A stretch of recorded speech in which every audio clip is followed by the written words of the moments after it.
Okay, we got it recorded. All right. So I'm going to read your bio again and then we'll get into. Yeah. Okay. Today's guest has been a full-time paramedic in Ontario since 2003. This career, although rewarding, exposed him to a spectrum of human suffering that accumulated inside of him over decades. He started using psychedelics rather serendipitously close to 10 years ago and started the slow process of unraveling himself and learning the precarious art of self-acceptance. A profound 11.5-minute electrocution death experience in 2018 inspired him to host his podcast, Tapped into Psychedelics, due to the similarities of his NDE and high-dose psychedelic experiences. Let's welcome today's guest, Adam Tapp. Welcome, Adam. Thank you, Adam. I Yeah, appreciate welcome the for the second introduction. time. Uh, Yeah. we won't talk about the mishap. In terms of, we just spoke a little bit before. Been on the wavelength of communicating with different people who've had these near-death experiences, and in hand also using psychedelics. So it was a near-death experience, psychedelics for the most of the people I've been speaking to lately, and you have somewhat of a similar story as well. But maybe we could just first go back a little bit to your near-death experience and maybe not relive it to feel it, but just to Yeah. No, speak I of it. don't really have weird apprehension over it at this point. In fact, Okay. I think it was a really beautiful experience, to be honest with you. And so it was in 2018, and I've been doing woodworking for most of my life, and learned from my dad and everything. So I find it very cathartic. And there's a wood etching device that is profoundly dangerous in hindsight. But you take a transformer from a microwave or from whatever device, and you fundamentally strip away every possible safety feature. And it takes 110 volts AC from your wall and then turns it into like 12, 13,000 volts direct current. And so what happens is that you use two electrodes and you turn this thing on, and it burns these patterns in the wood that are coralesque, for a lack of a better term. And so a friend of mine, who incidentally enough had taken a high voltage safety course for his work like 2 weeks before, he wanted these patterns. He grew up in the Bahamas, so we're doing this, and I was just outside my shop, which is beside my house, and we're etching this wood, and drank a beer. We're just having conversation, and I remember I was like mid conversation with him when I was looking at him, and you move these electrodes one at a time back and forth to position them.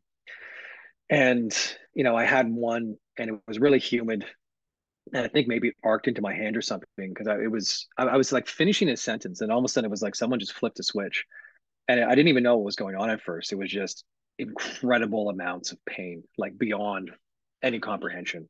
It was almost like somehow I was cognizantly aware of all my cells in my body being this one thing. But it was, the cognition of every individual cell and also the whole organism, like everything was just being pulled into pieces. And I guess in sort of an analogy would be like having headphones on with this deafening music pounding in your head. Like I couldn't even form thoughts. And visually, it was just these vertical cylinders that seemingly went up and down forever. There was no visual recognition of, my house or my shop, of anything. It was just these cylinders. And at one point, I, I forced this thought, and I think I'm being electrocuted. And then whatever amount of time, I thought, I don't think I'm breathing. And then I just felt like I was falling for a long time. And then all of a sudden it was just like, just waking up from a nap in a place that I'd always been. And it was just this perfect inky darkness. It was kind of analogous to like outer space in a sense.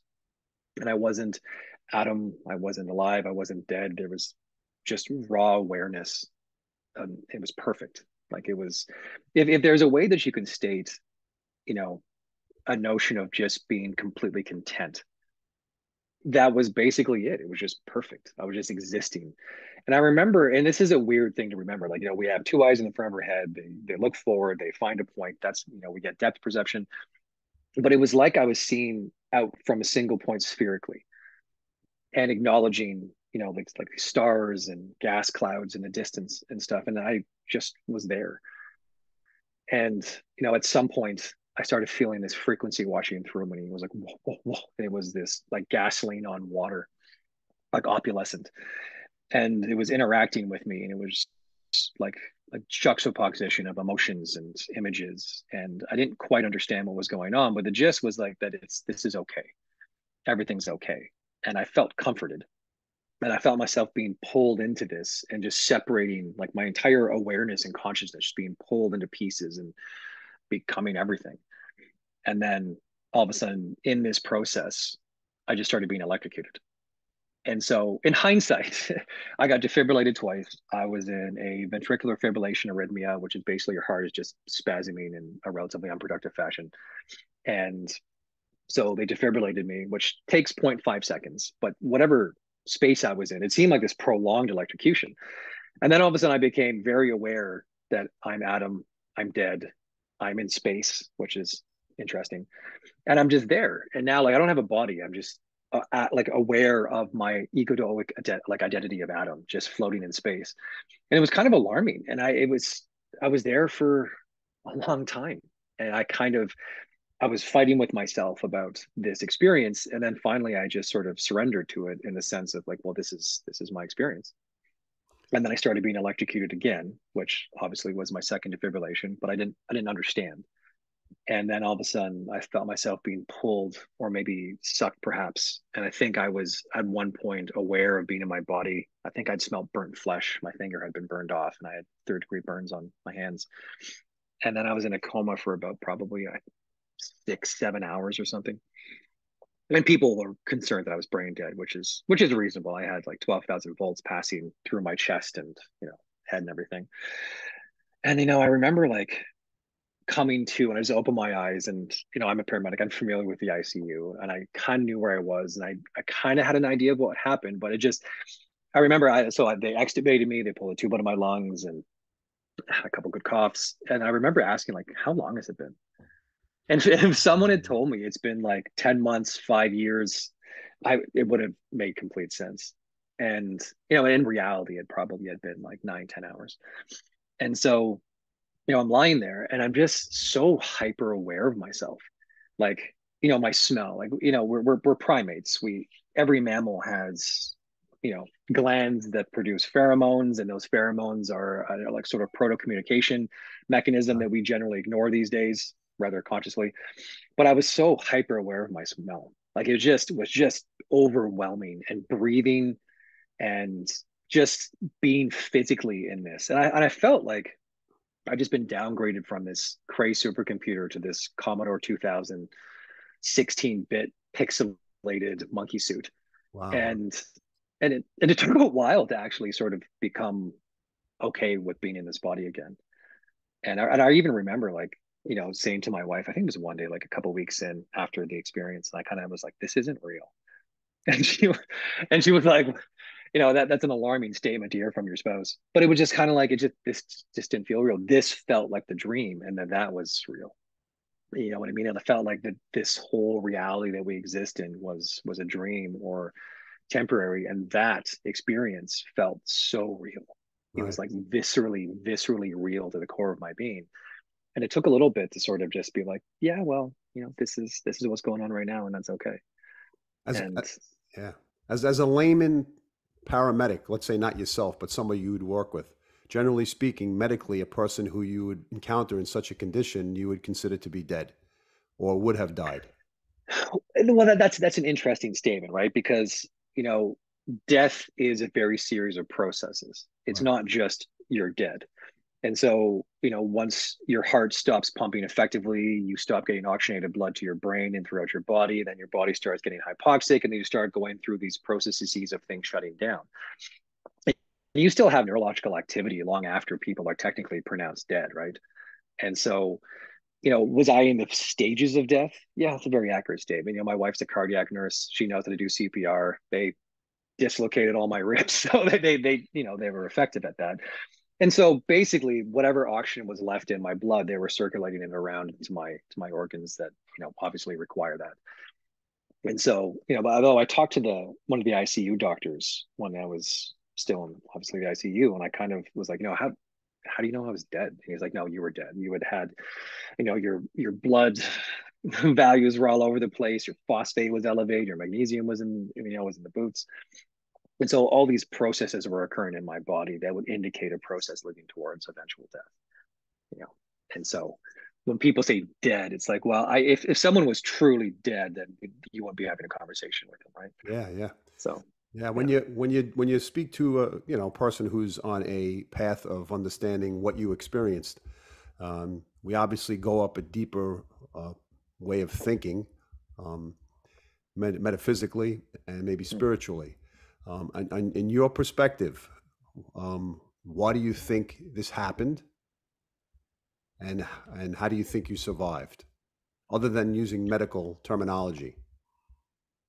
Uh, so why did it happen in the sense of like, Yeah, why do you think it happened? I mean, okay, let's put it this way. Most people would say accidents happen, so you can't control the incident that took place.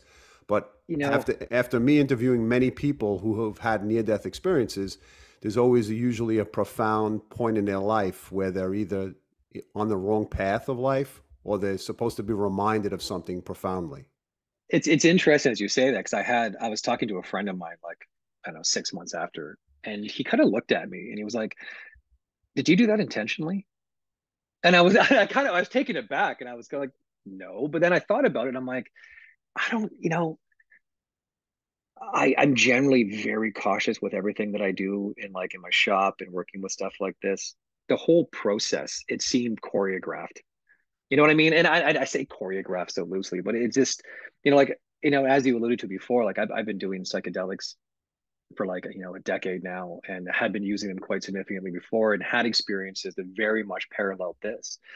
And I've started to realize that, everything is basically this jigsaw puzzle and you start assembling pieces and then all of a sudden this picture which is yourself starts to emerge and it's profoundly complicated and it's hard not to think that my near death experience was just part of this overall sense of learning, and perhaps I had to submit into this experience and maybe face my mortality for what that is. And I don't care who you are, every living organism on this planet has a drive for self-preservation and that drive is overwhelmingly incredible.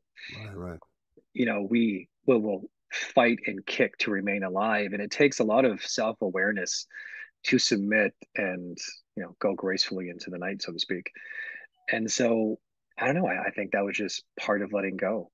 And from the experience it definitely changed you. It's hard not to, like even the generic photophobia, sensitivity to light and stuff like that, and totally fair. But I didn't read about anyone else's experience because I didn't want it to affect the interpretation of mine because it takes a while to download this and process it. Right. But I did read about physiological things that occur and the sensitivity to light. Like I was wearing sunglasses at night, like going full Corey Hart's, and like, fluorescent lights it would give me a headache. And so that lasted for a while. But it was weird, sort of this idea of, like our mortality, like we were just talking about. It's, you know, poems, sonnets, books, religions are created to define what happens when we die, to make people fear it slightly less, and all these different things. Like it's reminiscent in all of us. Right, And right. it's easy to say I'm not afraid of death until all of a sudden you're faced with it, or dying for that matter. And then having this sort of submission into it and being like, this is just as natural as being born. Yeah, It's absolutely. a cycle. Everything's cyclical, right? So what did you receive from this experience on a deeper level, if it wasn't just overcoming the physical condition of what you went through?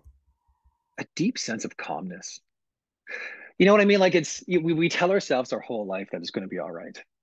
And we don't know that. We don't actually know if it's going to be all right, but we tell ourselves that to placate because life is terrifying. Like life is it's really dangerous being alive. I know that sounds stupid, but it's a very realistic statement. Like, the very fact that we're complex multicellular organisms being able to experience life subjectively is a very profound thing. And the universe is actively trying to kill us. Like, you know, the very fact that we're alive and breathing, becoming more complex, kind of goes against the values of what we believe, what we see as the physical universe. And just this deep visceral sense of calmness where it's just everything's okay. Right. And it's a very peaceful feeling to have. And it's not all the time, it would be boring if you didn't have little rises in your life. But I think just at the core of myself, I'm calmer, significantly calmer. It's Well, nice. you brought up an interesting point before in terms of having maybe chosen this lesson or this experience before you came here.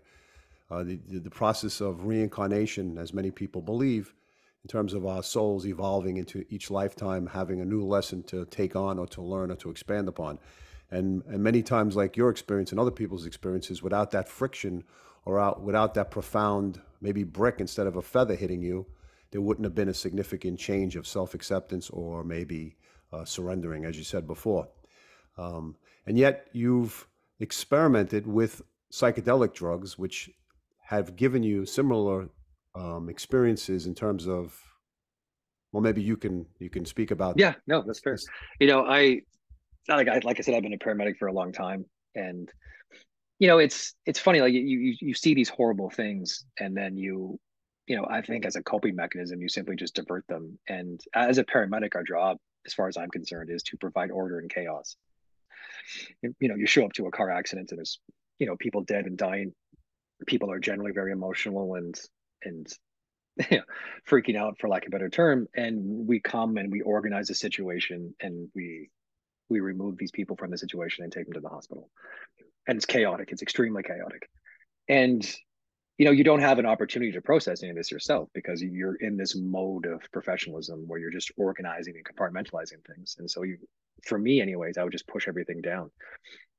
And after a while, I was like drinking a lot and very self-destructive, probably subconsciously sabotaging all my relationships, which is how that goes. And I ended up doing a psychedelic called ibogaine, which a friend of mine had gotten off a very significant opioid addiction, and he wanted to use this to help other people. But there are some various physiological concerns that would require sort of medical oversight, and he wanted me to help him. And I just had this feeling like I can't do this unless I try this. I just need to experience it. And I took a very small microdose, and it just like something flicked a switch, and it was like some sort of subconscious mechanism kicked in, and I don't think anything could have stopped me from doing an actual dose of this. And the trip itself was very complicated and profound, but fundamentally, I guess the gist of it was it made me re-experience all of these things I'd seen without my defense mechanisms. And it was actually really scary and horrible. But at the same time, I use this analogy that it's like all these emotions and memories that I'd experienced, they were like dirty, wet laundry that I just thrown in a clothes basket for another time. Wow. And this was the time. And it was pulling them out, it was washing them, it was drying them, it was folding them and putting them back in the drawer. And it was difficult and it was hard. And it was like 13 hours of this craziness. And then when I came out of it, I was just like, oh my God, it was almost as if I'd created this through my life, not only just with paramedic, but through my whole life. I'd created this dystopian city inside myself of like coping mechanisms and insecurities and pain. And this psychedelic was just leveled everything. And I was rebuilding. And it was really deeply vulnerable and emotional. And then from that, I'm like, how do we even have these things available to us? And so I started doing psilocybin mushrooms, and we got into very high doses of that, and ayahuasca and dimethyltryptamine, which is DMT, which oddly enough is also a chemical produced in mammals, well, pretty much all living things. And when you die, there's a flood of this in your body, which is very coincidental and interesting. And so, you know, to me, it's these experiences on psychedelics and the idea of dissolving into yourself and surrendering and having these experiences, they're so the parallels are so significant. You Right. know what I Right. mean? Like and again too, right? Like we what, a third of our life we exist in an altered state of consciousness simply by dreaming, right? We're no strangers to altered states of consciousness, but this is, dreaming is one we're very used to. And then Yeah. having in a psychedelic experience is, I've said this before, that if a picture says 1,000 words, then a psychedelic experience is 1,000 pictures. Wow. Our language has been created to describe things around us that have existed around us for millions of years. The purpose of it, to relay information to one another, you know, and when you get into complex philosophical, theoretical things, language starts to get a little bit more difficult. And so for a psychedelic experience, even death to some extent, it's difficult to quantify Yeah. with the Yeah. vernacular that we have available to us.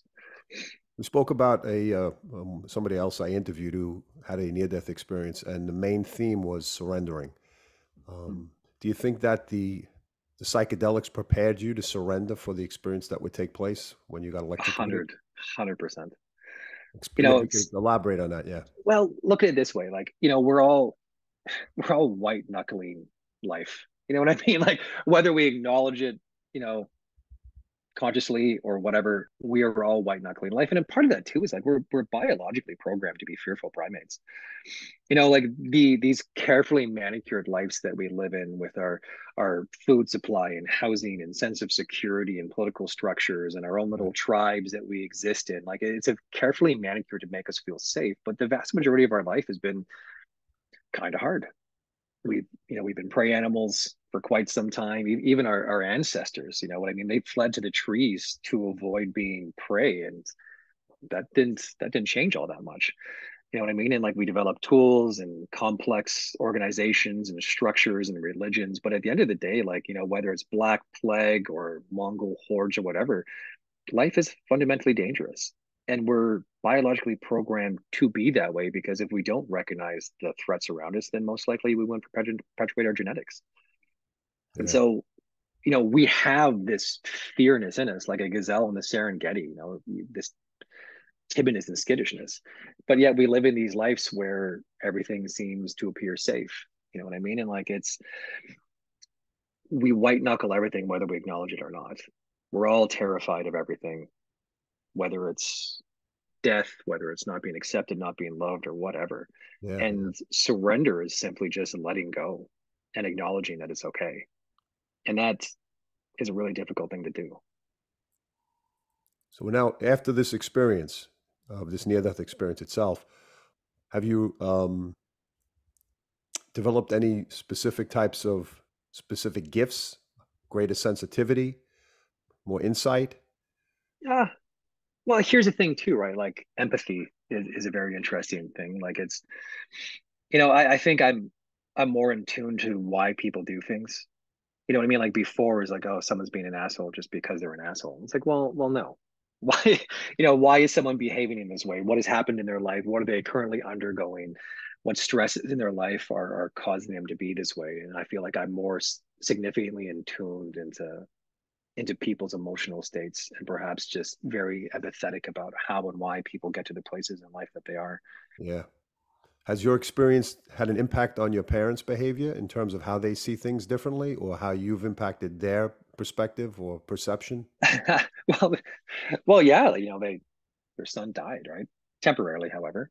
And it was alarming to them. And my parents, I've been very open with them about my psychedelic use and they're supportive of it. My parents actually did ayahuasca with me once, which was a really powerful experience. And so they have their own, you know, spiritual ideology that they exist with. And I feel that they've kind of relaxed a little bit.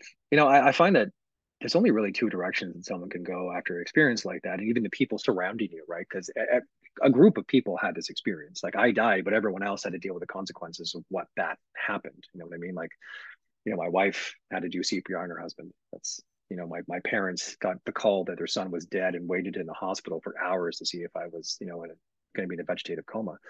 Right, right, And right. so, either you can internalize that fear that you had, or you can let it go and move forward. There doesn't really seem to be middle ground with it. And so I think that over time, both my parents and my wife have sort of let go of a lot surrounding the ideas of mortality and perhaps just letting go of that white knuckling life sort of concept. Yeah, yeah. Well, you've done psychedelics and you speak about the experiences, but there are also physiological benefits from the dimethyltryptamine that is found in the plants, such as like Yeah. neural signaling and brain immunological actions. Maybe you could just talk a little bit about that.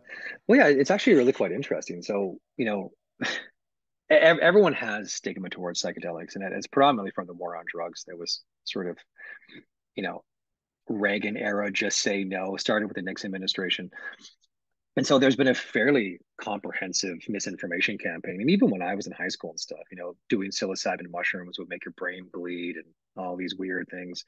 And the reality is it actually reduces neural inflammation quite significantly. It increases neuroplasticity, which is our brain's ability to sort of create new connections and, you know, undo patterns or programming is a reasonable way to say that. And a lot of them too even cause neurogenesis, which is the formation of new brain cells, which is quite fascinating. There's a compound called 5-MeO-DMT or 5-methyloxy-dimethyltryptamine, which is also present in our bodies, which in higher amounts actually stimulates neurogenesis. Like a lot of these compounds are being used very effectively for treating anxiety and depression, but on top of that too, also for neurodegenerative conditions like Alzheimer's and dementia. My dad was diagnosed with Alzheimer's 2.5 years ago, and it was bad. Like we kept making excuses for him, like, yeah, he's just old and whatever. And I remember he was in my shop and he asked me like 24 times in 20 minutes what type of wood I was working on, and I'm like, oh man. And they took him to a geriatric psychiatrist, and PET scan, blood work, cognitive tests, and they were like, this is Alzheimer's dementia. He's most likely going to be in a long-term care facility within 5 to 6 months and dead within a year kind of concept. And so my mom's been a emergency nurse for 25 years. She's an educator, and I showed her a bunch of the research surrounding 5-MeO-DMT for neurogenesis. There's a Brazilian study that shows um, hippocampal neurogenesis and basically surrounding the reduction of neuroinflammation with psilocybin, which is magic mushrooms. And so I put him on a sub-psychedelic dose, which is you wouldn't have any psychedelic effects. You're not seeing walls breathing or whatever might people perceive. And every day did that. And within 4 or 5 months, his cognitive tests went from 56 to the 80s. Wow. And they've been, I would say there was a very sharp rise in his cognitive abilities. And it's just been sort of this nice, pleasant plateau. You know, they're staying the same. And that was 2.5 years ago. Like he should be dead. And It's fascinating. yeah, and there are multiple companies right now, like for profit, non for profit, that are working with the idea of using psychedelics for, you know, treating Alzheimer's and dementia. So this isn't, completely anecdotal by any means. Yeah, absolutely. Well, your experience itself is fascinating, and many people who have near-death experiences they're very fascinating to me personally. I find it like a profound moment in time where a person hits a fork in the road, a profound fork in the road, and makes a sharp turn into a different direction in some ways. Um, I know the assimilating yourself back after these experiences can be a little bit challenging after speaking to many people. Did you find it difficult to adjust? Well, that looming sensation that this is all a dream was a little bit off-putting. Well, I wouldn't even say off-putting. It was more just it was confusing because it's like, am I going to wake up? When am I going to wake up?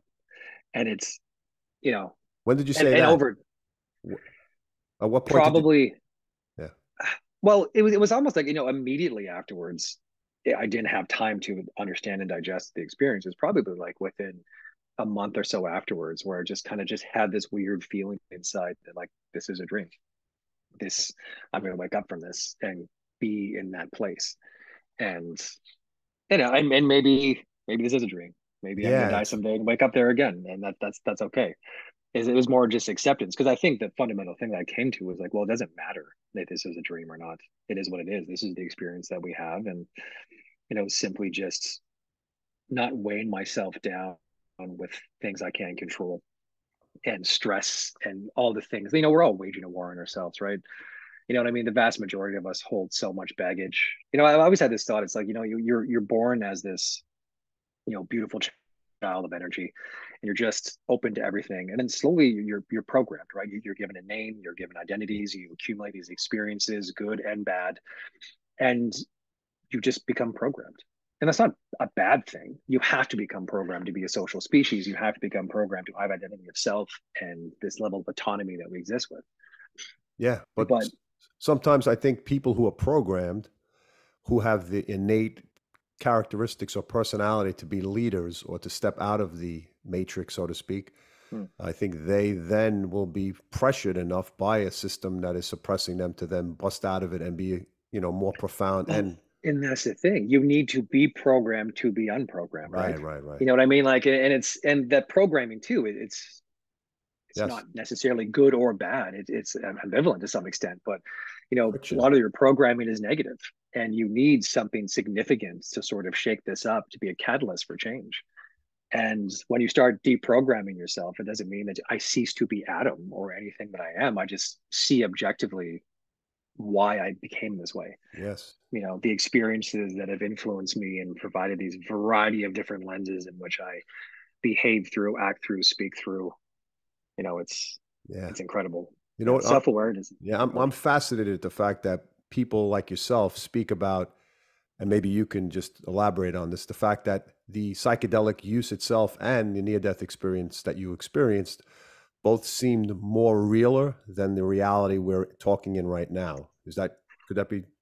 Yeah, like it's you know when we start saying like that, a lot of people get frightened because the Right, right. idea of anything threatening reality or their ideas of existence is terrifying, and I totally understand that concept. But it does seem like psychedelics are this more visual connection to perhaps our higher self or something deeper within us, something that carries on after biological functions cease. And there's very much a similarity between death and between psychedelics. And one could very much argue that death in itself is an endogenous psychedelic experience. It's this release of DMT, the 5-MeO DMT, and this cascade of hormones being released in your body. It is literally like an endogenous, tailor-made psychedelic experience for you. Yeah, No yeah, one else can have the same experience. It's impossible. yeah. Your biology dictates this experience. Did you have the same interpretation of consciousness lying outside of the body prior to your experiences? In other words, obviously many people believe that consciousness dies when we die. I I don't know. I've always felt like my conscience existed outside of my head. Like my thoughts are above me and around me. And I don't know if that's normal because it's hard for me to subjectively interpret someone else's perception of how they think, mind you. But, psychedelics, I would say this, like between psychedelics, specifically 5-MeO DMT, which is a very powerful experience, and death, it seems that consciousness just simply is. And we are just a biological mechanism to interpret consciousness and are limited by what our biology is. Like is a blade of grass arguably is conscious by that statement, but that grass's biology limit it to complexity. You know, I can sit there and think about that grass and what role in photosynthesis and how it exists in its ecosystem, whereas that grass probably does not. Grass probably just exists simply with a layer of consciousness that is dictated by its biology. Yeah, yeah. You know, and it's sort of an interesting note too, is that if you think about this from like a physics level, that we're actually mostly empty space. If so, like I'm an atom, I am a complex multicellular organism, and you start breaking me down into like cells, into molecular structures, and then into like subatomic particles, there's mostly empty space between Right. them. You Yes. know what I mean? Like, and then you just take that and you apply it moving forward, and we are mostly empty space. And that empty space is actually called the 0 point field, Yes. in which quantum foam, these particles are coming to existence and annihilating each other. And static fields, you know what I mean? Like there's a lot of different terms for it, which is interesting. And it's like, well, to me, it seems that the 0 point field is consciousness, and we simply just exude consciousness from us. And my biology dictates what consciousness experience is for me. Right. You know what I Interesting. mean? Yeah. Yeah. I mean, It's I read the Akashic records. I do that kind of work. So in terms of reading people's Akashic records, I know I'm reading the quantum field, their space in between space, yeah. the words they speak, their thoughts, their actions. It comes back as a reflection or a rebound back to the person who's in touch with with that Yeah. energy. And so And it's it's an interesting idea to think that, the entire universe is this multidimensional pointillist expression painting.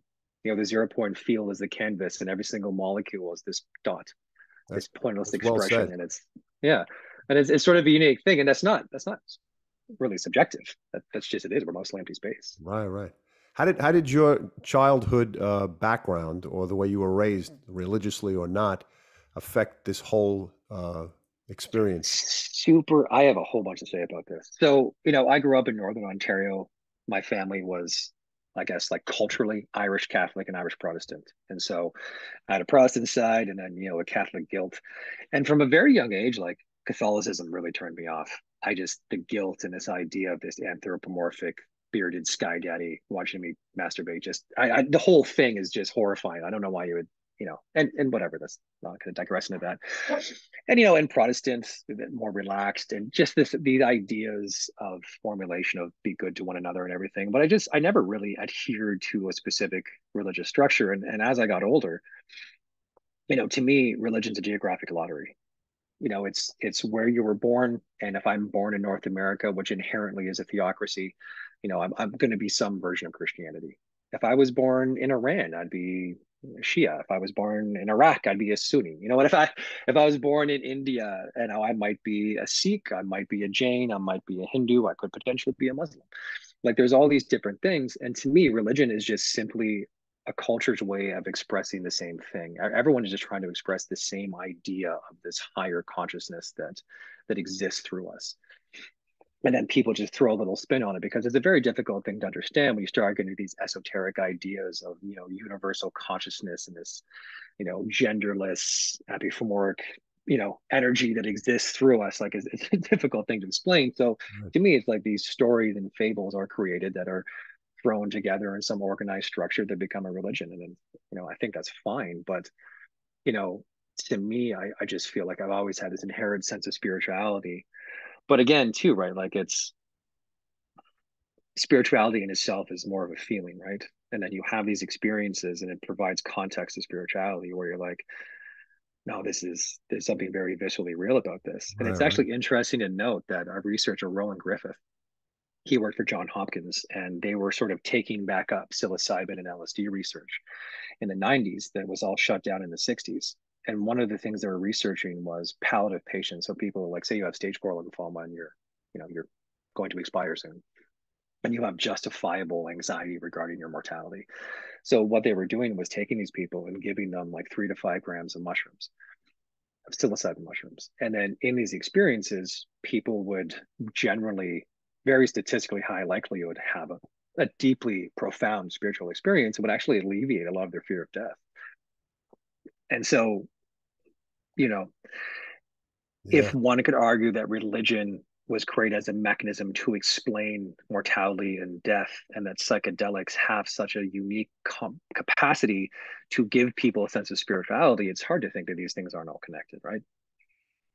It's interesting. Yeah, interesting. Yeah. I look at as you speak in terms of indoctrination, in terms of control, in terms of keeping fear at bay, in terms of not having people go further and explore and become autonomous.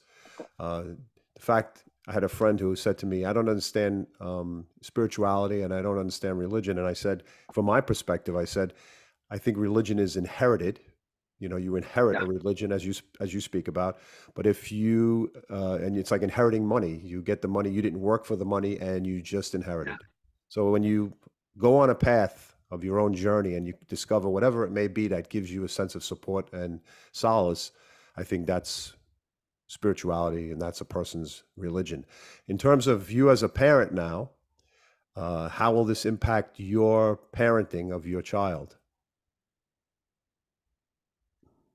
And again, too, right? Like it's hard to speak of a near-death experience as a singular catalyst in my life, right? Like I've Yeah, I had don't mean that numerous, specific. just the whole thing. Like honestly, Yeah. I just love my kid so damn much, and I just want her to be whatever she will be. Yeah. And I think there's the ideas of generational trauma, and I think it permeates everything. And I don't mean in a sense of like energetically, which I do think exists, but I think more just in that subconscious aspect of we mimic everything as children. We mimic our parents, we mimic how they interact with one another, we mimic their faults and everything about them, right? And so we inherently and subconsciously become versions of our parents. Yeah. And that is both good and bad, right? And like with these behaviorisms and insecurities and even belief structures, that we inherit these and bring these forward. And I'm not suggesting that my parents were bad people, but everyone has their own issues, right? And I feel like part of this, and even my psychedelic journey, was letting go of a lot of these things so that I wouldn't give them to my daughter Right. subconsciously. Excellent. You know what I mean? Like we all want to love our children. We all want them to be, well, most of us anyways. There's always weird pathologies that occur. But in the process of doing so, it's hard not to subconsciously project our own insecurities and inadequacies and faults onto them in a variety of different ways, where you're trying to live vicariously through them or project your ideologies on them, or even more subconsciously, just with your inability to express love to them in a healthy way, Yeah. so Well, I mean, the epigenetics, the DNA is also impacted upon experiences, yeah. neural experiences that get passed down. And I think it is important for us to research, to go back in time a little bit to see where we came from and what people experienced to better understand the traumas that we may be facing on a unconscious, level. I know for myself, I've had past life regression, and I've Mm. actually lived that past life itself in some capacity in this life. And actually, I do healing work, so I interviewed some people, and they said I recognize you, and they told me where and when from World War II. Three different people. While I was interviewing them or doing healing work for them, which was fascinating to me. And so I researched and felt it. So to me, it's interesting to experience those past life remnants that exist in a present moment. And your experience of, doing psychedelics and having this physical medical encounter or experience, well, being it profound, probably changed you as a person. Well, yeah, and another thing too, I think what is important to realize that the only thing that really exists is these femtoseconds of now. Yeah. I mean, these a series of instants all stringing together in what we call life, but the only thing that really exists is right now. The future is a projection, generally flawed. The past is just exhibited by the remnants of our flawed memory and what we've done to the environment around us. But in reality, the only thing exists is just these single femtoseconds of time. So it's almost like just being able to be in a moment a little bit more thoroughly, which I think is a really wise thing, because I think most of us spend all of our time thinking about what happened in the past and Yeah. Yeah. Yeah. how we're going to move through the future. And I'm like, it's interesting that people are choosing to live independent of what actually is going on, It's which true. is now. Yeah. Yeah. Maybe you could talk a little bit about your podcast, Tapped into Psychedelics. Yeah. Sure. So I started this, it was kind of on a whim, really. I never really thought about starting a podcast. And then it was just, having these psychedelic experiences and my death experience. And I'm talking to people about it. And I'm like, this is really interesting stuff. And so a friend of mine and I decided to just put something together. And we just started interviewing people like bioethicists and doctors and facilitators and people who have had profound experiences that invoke change in their life, and different types of psychedelic compounds and neuroscientists and Buddhists and whatever. And it's actually really interesting, like the conversations you get in with people and their perception and perspectives and their ideas of how this influenced them and how it can influence the world. It's unique, and it's on Spotify and iTunes. It's just tapped into psychedelics. Okay, I'll list that at the bottom. If you could leave the audience with a positive message, insight, words of wisdom from your experiences. Yeah, honestly, like one thing that always keeps coming back to me, and I say it to so many people, I'm like, just be gentle with yourself. We're all works in progress. Like I've said this to a True. lot of people. I'm like, the vast majority of us would never be in a relationship with someone who treats us the way that we treat ourselves. That's And we true. need to all just take a breath and just be gentle with ourselves, because we're all trying, you know, like just be gentle. Excellent. Excellent. Yeah. Well, on that note, I just want to thank you for giving me the opportunity to share this time with you and to hear your story again, Hmm. and to and to be able to visualize your situation that took place and try to actually empathize and learn from it. As a sensitive person myself, I can somewhat feel the experience. Obviously, not Hmm. to your level, Yeah, no, cool. but Yeah. to be able to share it, and for specifically other people who have these NDEs and who also on try psychedelics, and also the benefits of the microdosing, which is very interesting. So I want to thank you for being here today and sharing this moment in time with me. Yeah, no, it was an absolute pleasure, Adam. Thank you for having me. Yeah, you're welcome. You're welcome. Let me just